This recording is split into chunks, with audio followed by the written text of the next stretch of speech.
জীবন আপনি যত বেশি পজিটিভ, আপনার জীবন তত বেশি সুখী। হ্যালো ভিউয়ার্স, আসসালামু আলাইকুম। কেমন আছেন সবাই? আজকে চলে এসেছি খুবই আনকমন দুটি রেসিপি নিয়ে, যেগুলো সচরাচর আমাদের খাওয়া হয় না। আমি ভিডিও করে রেখেছি আপনাদের সাথে শেয়ার করার জন্য। তো চলুন মূল ভিডিওতে যাওয়া যাক। আজকে চলে এসেছি আমি টুনা মাছের কাবাবের রেসিপি নিয়ে। টুনা মাছটা হয়তো অনেকেই চেনেন, আবার অনেকেই চেনেন না। এটি একটি সামুদ্রিক মাছ, যেগুলো সচরাচর বাংলাদেশে পাওয়া যায় না। বিভিন্ন বড় বড় শোরুমে আপনি পেয়ে যেতে পারেন এই টুনা মাছগুলোকে। এগুলো বছর পর বছর রেখে খাওয়া যায়, কারণ এগুলো কৌটোজাত করা থাকে এবং ভিতরে এরকম ধরনের মাছের তেল দিয়ে এটাকে প্রক্রিয়াজাত করে সংরক্ষণ করা হয়, যেগুলো আপনি বছর পর বছর রেখেও খেতে পারবেন, নষ্ট হবে না। সম্পূর্ণ মাছটাকে একটা বাটিতে নিয়ে আমরা তেলটাকে চিপে নিয়েছিলাম, কারণ তেল সহ তো এটাকে আমরা খেতে পারবো না।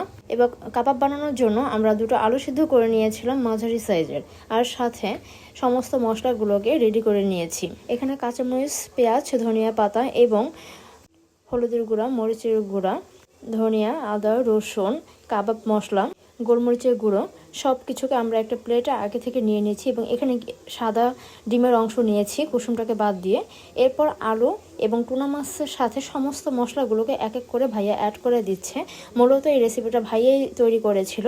খেতে খুবই সুস্বাদু। আপনারা চাইলে একবার হলেও বানিয়ে ট্রাই করবেন এবং অবশ্যই জানাবেন খেতে কেমন হয়েছে। আপনি বুঝতে পারবেন এটা যে মাছের কাবাব ছিল। খেতে একেবারে নর্মাল কাবাবের মতো, মাংস দিয়ে যেভাবে আমরা কাবাব বানিয়ে খাই ঠিক ওই রকম। আপনি যদি কাউকে খেতে দেন, তাকে যদি আগে থেকে আপনি না বলে দেন, তাহলে সে কখনোই ধরতে পারবে না এটা মাছের কাবাব ছিল।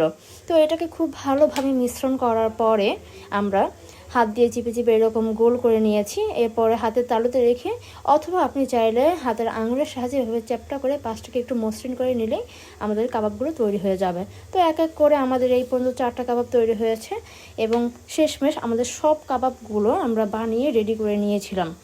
এই হচ্ছে আমাদের কাবাবের ফাইনাল লুক ভেজে নেওয়ার আগের। এরপরে আমরা একটা নর্মাল প্যান কিংবা যেটাতে আপনারা মাছ ভাজেন, মানে তেলের কড়াই যেটা, তাতে পরিমাণ মতো তেল নিয়ে আমরা কাবাবগুলোকে ভেজে নিয়েছি। এই তো দেখতেই পাচ্ছেন কত সুন্দর হয়েছে, মাশাল্লাহ অনেক মজা ছিল। আর এই পাশে চুলায় আম্মু একটা পিঠা তৈরি করছিল। এই পিঠাটা মূলত নোয়াখালীর ঐতিহ্যবাহী খোলাজা পিঠা। এটা আমার আগে কখনোই টেস্ট করা হয়নি, আজকেই প্রথমবার টেস্ট করেছি। প্রথমবার হিসেবে আমার খারাপ লাগেনি, আমি কাবাব দিয়ে খোলাজা পিঠা খেয়ে ফেলেছি। শুকনো চালের গুঁড়া দিয়ে করা হয়েছিল। আর যেহেতু এই খোলাটা, যেটাকে আর কি পিঠা ভাজা হচ্ছে, এটাও অনেকদিন ইউজ না করার কারণে তেমন একটা পিঠা জালি জালি সৃষ্টি হয়নি, আম্মু বলছিল আর কি।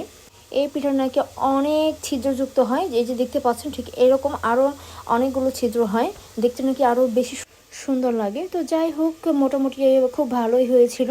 এই ছিল মোটামুটি আমাদের আজকের ভিডিও। সবাই আমার পাশে থাকবেন, সাপোর্ট করবেন। আল্লাহ হাফিজ, টাটা।